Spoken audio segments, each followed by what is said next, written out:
We did it. Yeah. We got up. Yep. That's important if you're going to start a new TV show. Yeah. All right. I'm ready. Ready? Here's yours. I'm ready. I'll be even more ready once we get some coffee in me. Welcome to our new Makeshift Homeschool TV studio, Yeah. which we built over the holidays. Yep. How about a simultaneous sip, the first of the year? Oh boy. See, my 3D printers are cup. Nice cup. Thank you. Mmm. A Delicioso. gorgeous cup. So here we are, and we are launching a school. We are launching our own homeschool.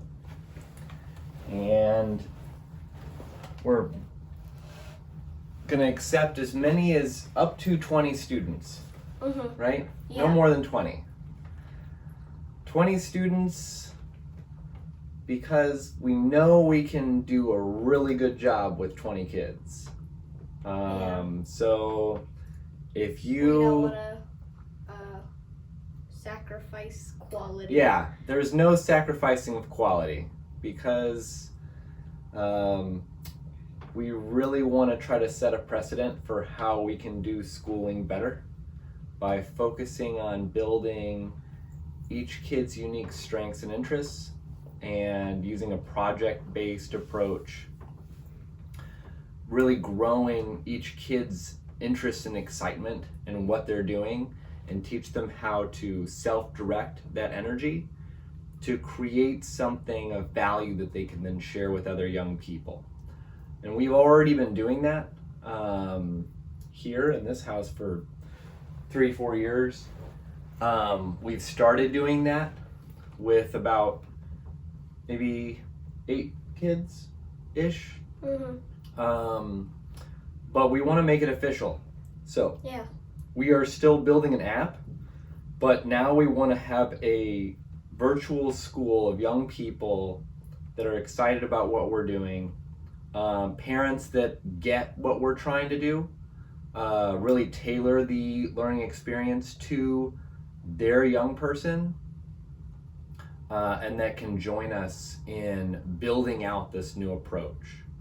So we wanted to talk a little bit about that today, but maybe a little bit of do we want to chat a little bit about something a bit more relaxing first, like your cup? This is cool. Well, this was, I mean, it's not really that very complicated, but I did use PETG filament, which is basically a type of material to 3D print with that is microwavable and dishwasher safe and food safe. So, In other words, she hopefully I 3D don't printed her die. cup. Hopefully I don't die. Yeah. So you're looking at a cup that didn't exist yesterday that was printed last night in our kitchen. Yeah. Well, our basement kitchen. That's why it looks so new. So new. That's and, why Yeah. it Our looks so- only nice cup. No, I was kidding. This We is have a nice few cup. nice cups, except Mhm. one of the most nice cups. Yeah, I is- might 3D print a few that are like bigger than this one. So we can all have matching cups and we Oh, tailored then, to how big our mouths are. That would be cool. And then we How can. hard It does look a little bit small for me. I need to have a nice big Yeah. coffee Yeah, cup. and then all Yeah. of them can say makeshift homeschool. This is perfect for drinking espresso That is a good espresso cup. or Nespresso. Oh, do we have our, where's that? The 3D It's in printed the head. other room. We'll do it tomorrow. Yeah, So, yeah. so let's talk a little bit about what we want to do during this TV show. Every day from Monday through Thursday, we are going to share what we're doing with young people in our virtual school, with occasional updates with our app, as well as we may also do interviews with educators. We may also air roundtables that we're having with parents. So we actually had one a couple days ago. We met with 10 parents from around the country, just talking about pain points from 2020 and how to improve on those in 2021. And so those are the kinds of topics you're going to get here on Makeshift Homeschool TV. We're going to spend... Also, we're going to talk about some of the articles we've written. Yeah. Well, so because what we're doing is rather radically different, I think just showing you examples of what we're doing is the best way to show folks what kids are learning and doing at Makeshift Homeschool. And it's radically different because it's completely unstandardized. So every young person that joins our school will start by sitting down with us and telling us about what they're really interested in. What do they find interesting? What are they passionate about? What are their strengths? Okay? And then we help them turn that those ideas into a project that they can then digitize and share with other kids in the school as well as on our platform. So maybe you could give some examples. Isla, do you want to give an example about the app you built as like an example of something you were interested in that then you got to share with the other kids at Makeshift Homeschool? Well, I built a simple app, and I'm still building that simple app on art museum. And so I'm not exactly all that into art, but I just thought about the idea for my own app that I could show to people I knew, and so I just coded up an app, and I have like 2 different sections, one for paintings and one for statues. So yeah. Yeah. So we were already building an app. Isla saw what Sume was building with Wei and some other members of our team. She was interested in it. We made that possible, but what she actually did was her idea. We have another gentleman in the school named Seth. Seth is a musician. He loves making music. We're basically going to help him to present his music to the world through the platform. And so he's helping us build out a template for any student musician that wants to take that passion and learn how to share it. And so, recording the music, putting it up on YouTube and SoundCloud, being able to, construct an album cover, post that on the app so that other parents and young people can see it. Like that would be all part of this process of taking their unique passion or strength, turning it into something that they can share and then showcasing it. The reason why this seems to work so well, and it is working really well, is that you're basically switching from a approach to schooling where the goal is to try to get the kid to learn as much as possible, which is good. Learning's good, but the real goal here should be to get them to want to learn as much as possible. If you get a young person to want to learn as much as possible, there's really not much work for you to do except provide them resources in which they can learn with. It's game over for parents and frankly for teachers too. You could get a bad teacher, you could have a pandemic, all kinds of bad things can happen. And it won't matter because that young person will want to learn. And we have so many tools that are available now for them to take that curiosity and build it. What they need is a little bit of help in taking things that they're already interested in. These are the hooks. And then turning it into something that is really useful to other people in some way, right? So maybe we can give some other examples, like discover technology. Can you talk about that one? So we've been learning about 3D printing and genomics, and so we've written an article on genomics that is on Makeshift Homeschool, and we wrote a longer one just to learn about new technologies, and it helped us learn not only about that technology, but it also opens up a lot of new things to learn about as well, like biology and chemistry. And What is genomics? genomics is basically where you take a gene, like a DNA sample, and one part of genomics is just being able to read the DNA sample, which can tell you if you have certain genetic diseases. And another part of genomics is where you're able to actually modify the gene or cut out genes, which has provided a lot of new things that you're able to do. For example, a girl was cured from leukemia with genomics like several years ago. It's not necessarily a very recent thing, but Well, you're curing diseases with this new technology. And so one of the things we want to do is help young people learn how to standardize their approach to discovering new things like these new technologies. So if you're interested in something like, what was another one that came out recently? So if people are interested in electric vehicles, okay, well, how do you show an 8-year-old that they can take that interest in electric vehicles and just start exploring? So we have a template for young people to know how to go about doing that. And one of the tools that we use, although we use a lot of different tools, but one is writing, where you're actually going to synthesize the things that you're learning in the world, and you're going to publish that, and then you're going to talk about it in a forum with other young people.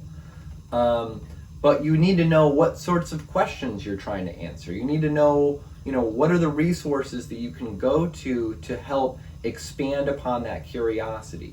So young people, they do need some guidance and some help, but to put them all in the same structure and give them the exact same assignments and never really ask them what they're interested in and try to use their unique strengths and interests to grow their curiosity just seems like the wrong way to go about educating kids. And so we are going to be recruiting for probably the next few weeks, I would think, to find other young people and supporting parents that want to give this a shot.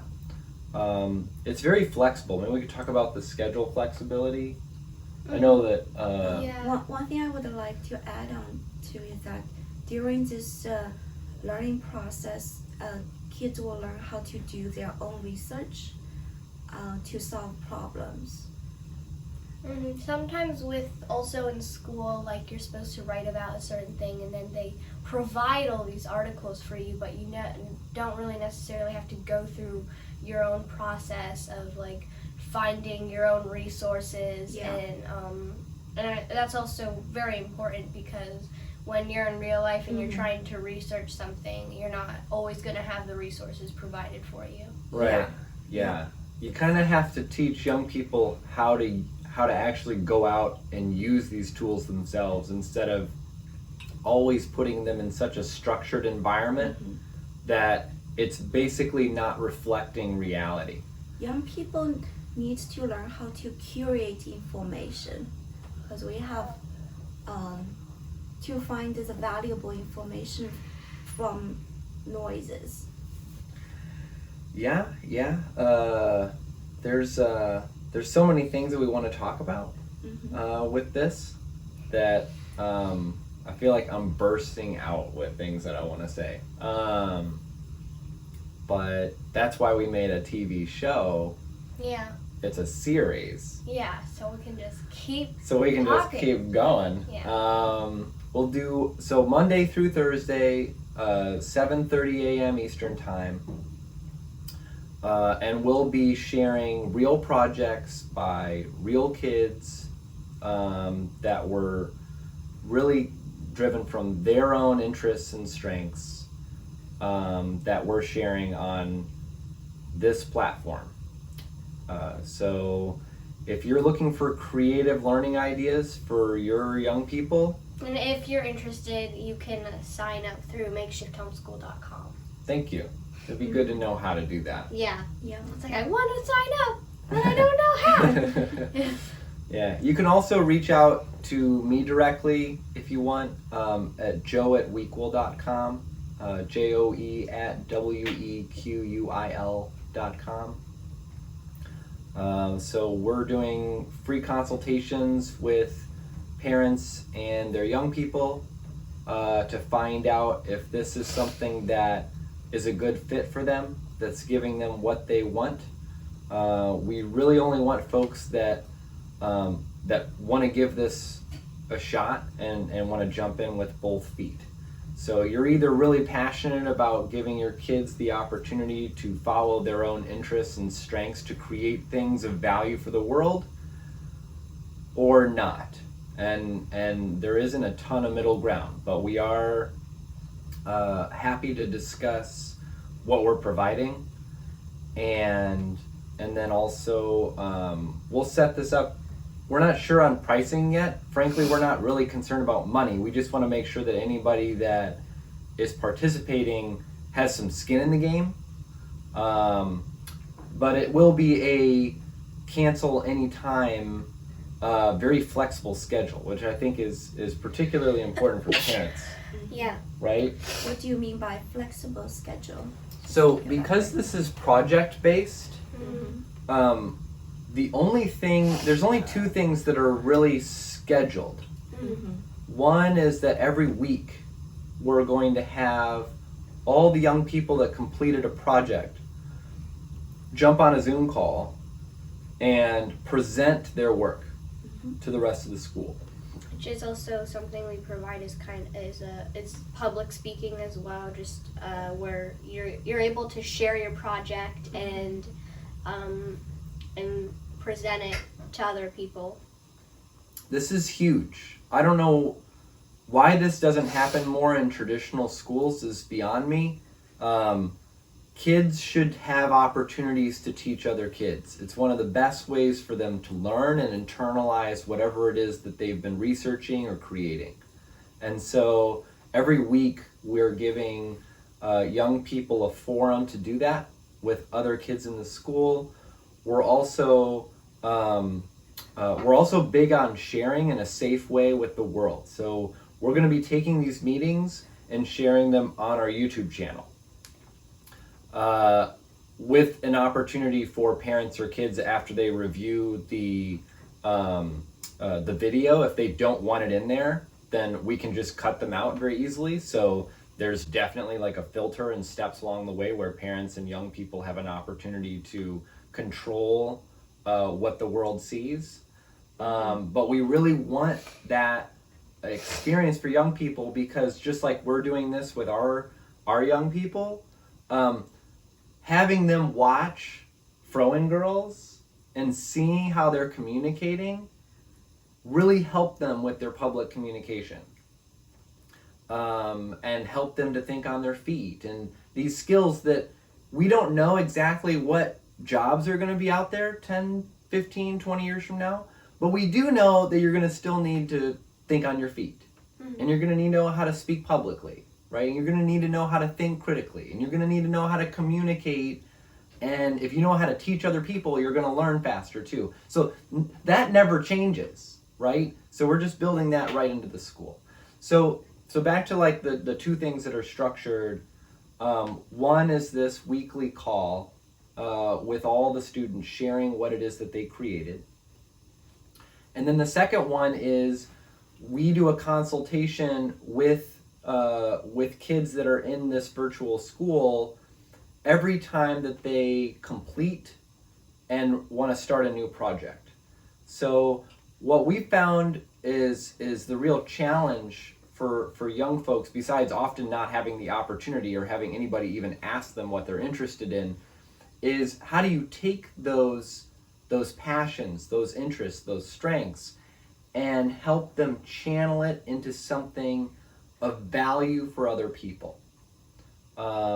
Maybe we could give an example from one of the discussions that we've had with a young person where... Well, we do have the discussion that we had with Gavin. Oh, that's on perfect. The YouTube Tell him about video. Gavin, because this is great. He's a young man who really loved Minecraft, which, of course, I don't know how many people out there can, resonate with that one. But it's like, how do you turn that into an interesting project? Well, check this out. So we asked Gavin what he was interested in. He said that he was really interested in Minecraft, which we weren't extremely surprised about.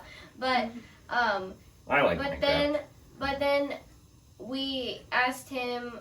Then he was starting to talk about things that he didn't like about Minecraft and things that he thought could be improved on. And so what he did was he wrote this letter to Mojang, I think that's how you say it, talking about, things that he thought should be added to Minecraft or modified to Minecraft. And that was, you're gonna need to know, it helped him with his writing skills, it helped him with his persuasive skills, and that's just one way you could try to turn an interest like Minecraft, which doesn't seem to have very much educational benefit to it, but you can turn that into kind of an educational process where your kid is learning a lot.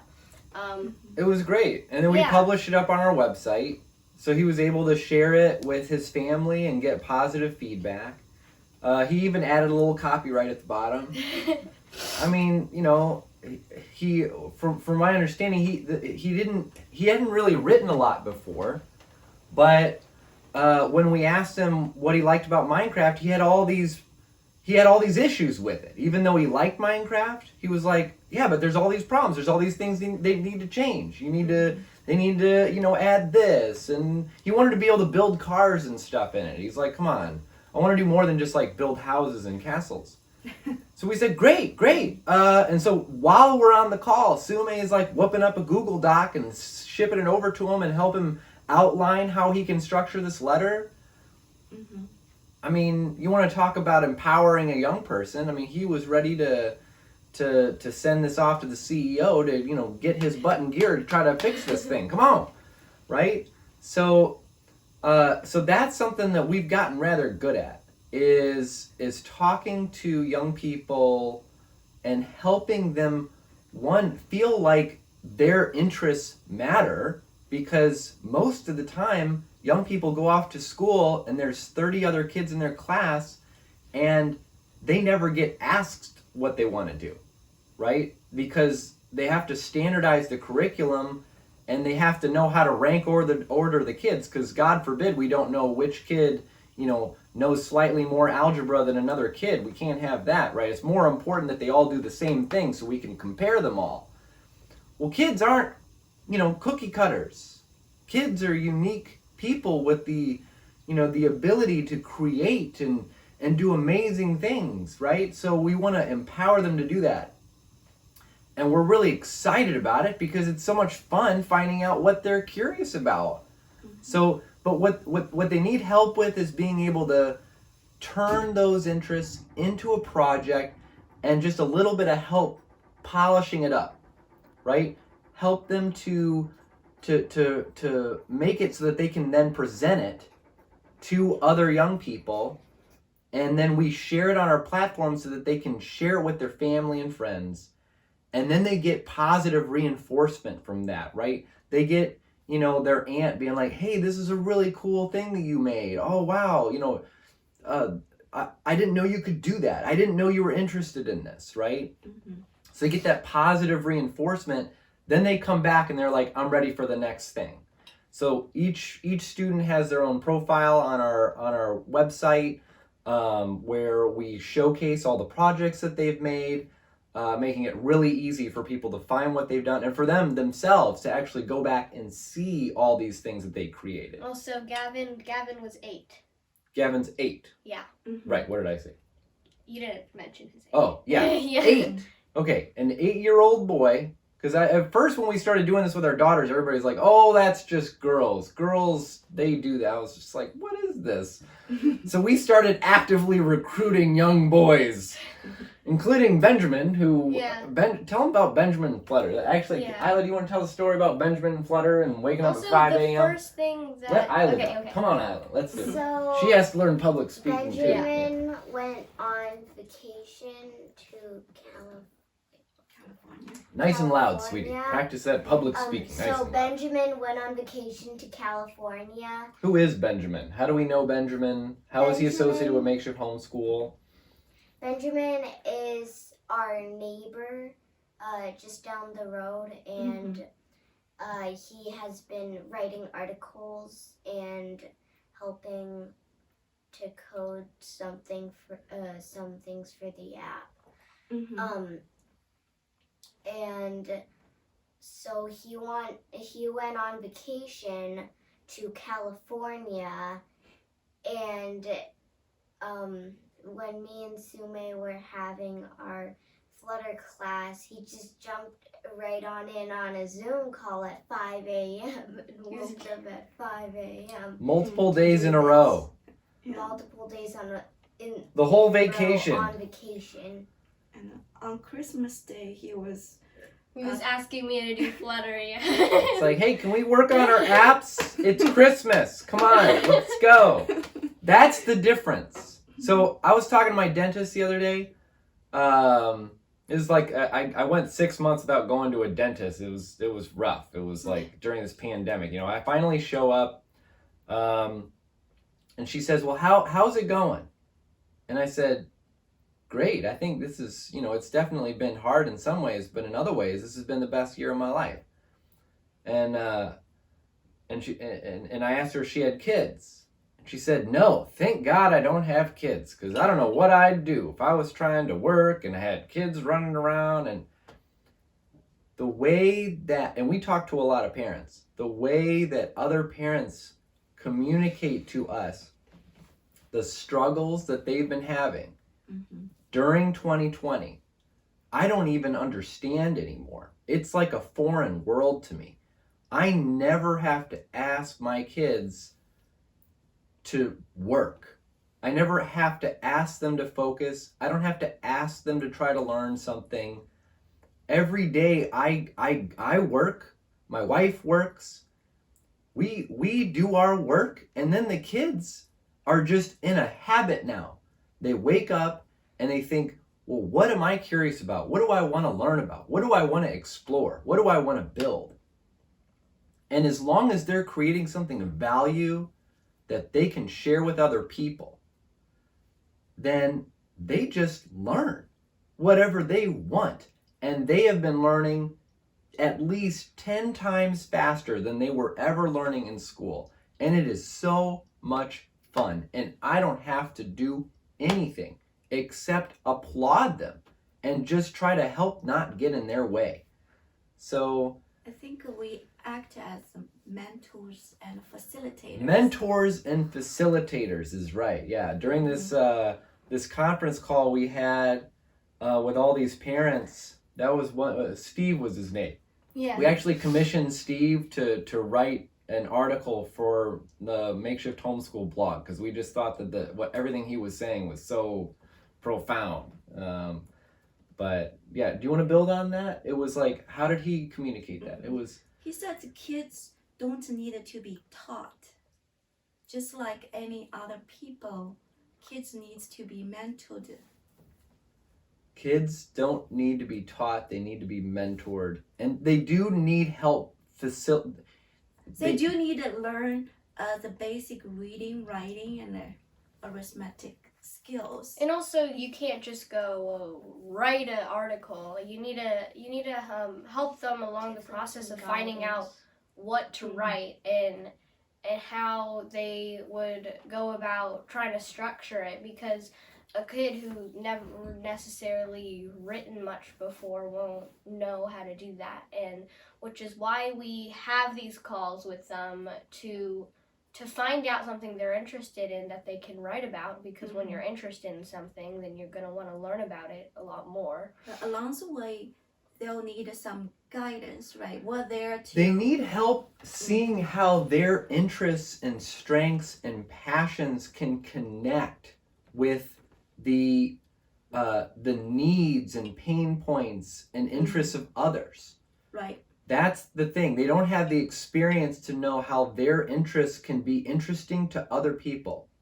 And so that's what we do really well, because we've just been doing it all year. Yeah. Well, And all of last year. All of last year. And this year, yeah. Yeah. I want to give another example that was just this woman. She's phenomenal. She's been in Makeshift Homeschool from the beginning. Anya, across the street. So when we first started working with Anya, she's 11. She was going to school with Sume before Sume started homeschooling full time. She didn't really do much writing before she started working with us, but a lot of the projects that we work on with young people involve writing. Not all of them. Some are building videos. Some are making physical things. Some are starting businesses and selling stuff. Mm-hmm. Some are creating music. So we do a lot of things, but we emphasize writing because it's a great way to learn how to think, right? So we got her started, and when we said that we were expanding out beyond writing recently, I called her up afterward to talk about her next project. We're just going through this process of, okay, what are you interested in now? What do you want to do next?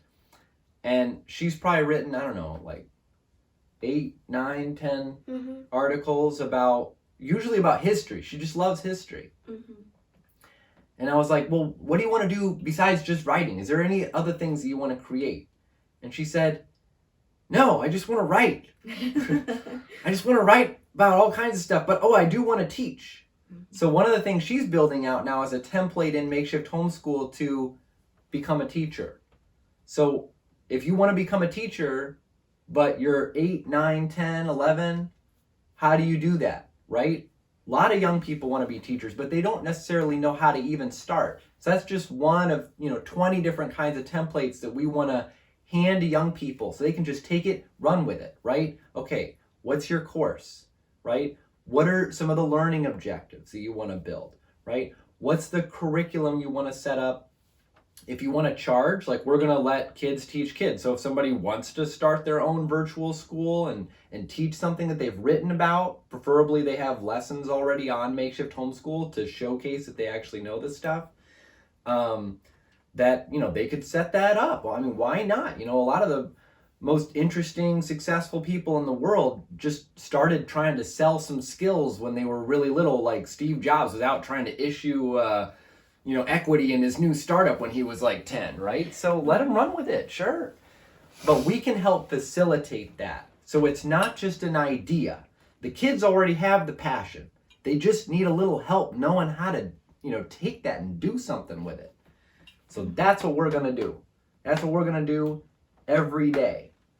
But we're only going to do the TV show Monday through Thursday. Yeah. Because we need some time to upload the YouTube video. Videos. Yeah. So if you want to join, go to makeshifthomeschool.com.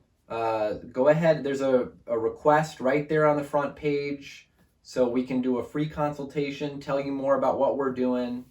Also, we're going to keep showcasing what we're doing with these young people every morning, Monday through Thursday at 7:30 a.m. Eastern Standard Time. And we're going to have a great time. I could never get bored of this. So if you like these ideas, please share them with the world. We're trying to recruit. We don't want lots of kids. We only want 20. We know we can do really, really amazing things with 20 kids. So feel free to share this with everybody that you know. Mm-hmm. Do you guys have anything you want to add? No. I don't think so. One thing is that how when the kids started on the project, talk about how we're going to check in with them, they're on the right track, or if they have questions, concerns, we'll be there. Yeah, so this is not like an immersive type let's talk about what a kid in makeshift homeschool actually is doing. Mhm. Okay, that's a really good question. Yeah, well, Because we people just- may get all into like this, the hype, and be like, "Oh yeah, I love this," and then go, And it's "But not what a are they doing?" full-time school. It's Well, it's up to them. Yeah, So- it's they set their own schedule, and we'll check in on them. We'll ask them if they need any help. If they have a project, we can look at it and just provide some comments. But this is pretty much all on your own schedule, except the meetings, which we will schedule. Well, so not quite. Uh-huh. Not quite. We're still trying to work this out ourselves. Right. But here's what I've been doing. Yeah. Is I will start with something that's like a very immersive, where we meet with them for half an hour. We get to know your kid. We ask them about what they're into. And then we basically go through this brainstorm where we're working with them to try to come up with a project idea. And we've gotten better and better at that. So at first this would take like, several hours, even a couple days. We'd have to be thinking about it, and we'd call them back. But now we're getting real good at this.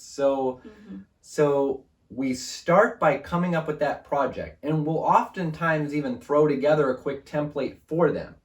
So if sometimes it'll involve writing, sometimes it'll involve a video. We can help to structure some of that, usually using one of these Google software platforms. So Google Docs is something we do a lot. We may even structure out directions on how they might want to get started with their project. It's their idea, right?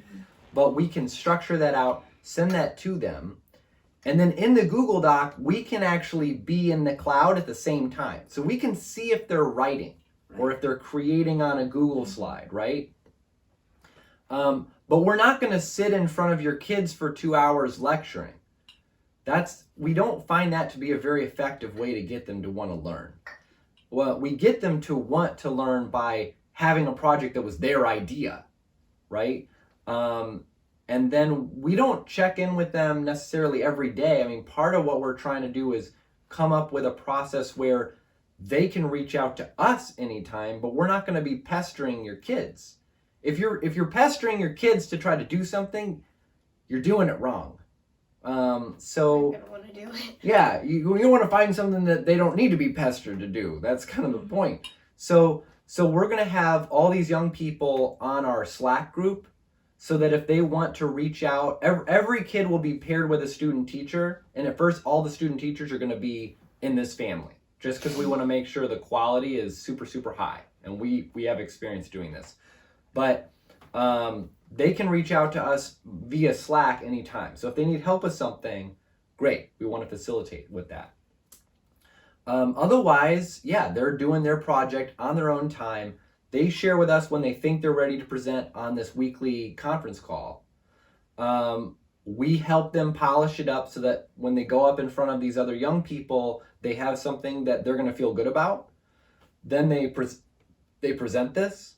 And then we post it up on our blog, and we share that with parents, make sure that the parents are involved. We want parents to be engaged, not as pesterers. They're not like the chief pesterer officer, right?